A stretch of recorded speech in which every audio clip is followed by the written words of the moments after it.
En quelques mots, c'est pas le paddle, hein, parce que tu as parlé d'Espagne, on connaît plus la pelote basque, tous les jeux hispaniques. C'est quoi Ok, ça? paddle, terrain donc 20 mètres par 10 avec des vitres sur les côtés. C'est un mélange, allez pour schématiser, c'est un mélange entre le tennis et le squash. Ça se joue avec les vitres, c'est-à-dire que le premier rebond en général, enfin le premier rebond va être sur le terrain gazon synthétique. D'ailleurs on n'appelle pas des cours mais des pistes. Le premier rebond va être sur le gazon synthétique. Ensuite la balle peut rebondir sur la paroi vitrée. Et là il faut jouer la balle avant qu'elle retombe une seconde fois au sol. Sinon c'est faute. On peut aussi faire des volets, donc jouer la balle avant qu'elle rebondisse au sol.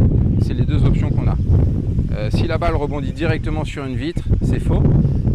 On peut jouer, vous remarquerez, il y a des vitres, mais il y a aussi des parois en grillage.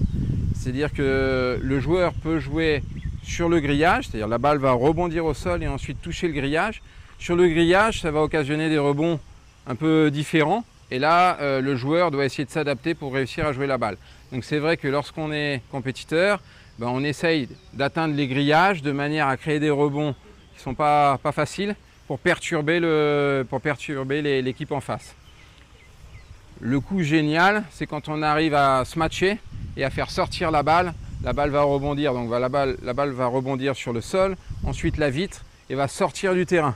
Ça, c'est le coup qu'on adore parce que c'est assez extraordinaire, enfin, ça donne un effet assez spectaculaire.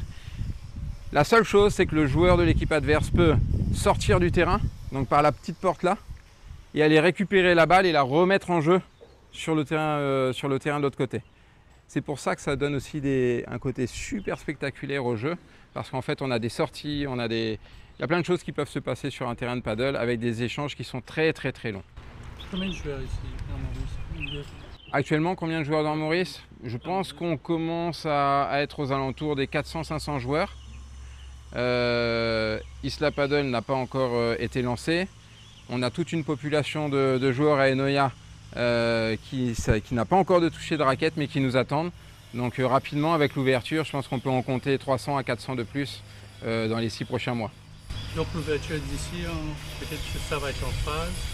Est-ce qu'il y a une ouverture qui serait prête dans les mois à venir? On imagine l'ouverture est prévue normalement mi-novembre. On va avoir des sessions de découverte.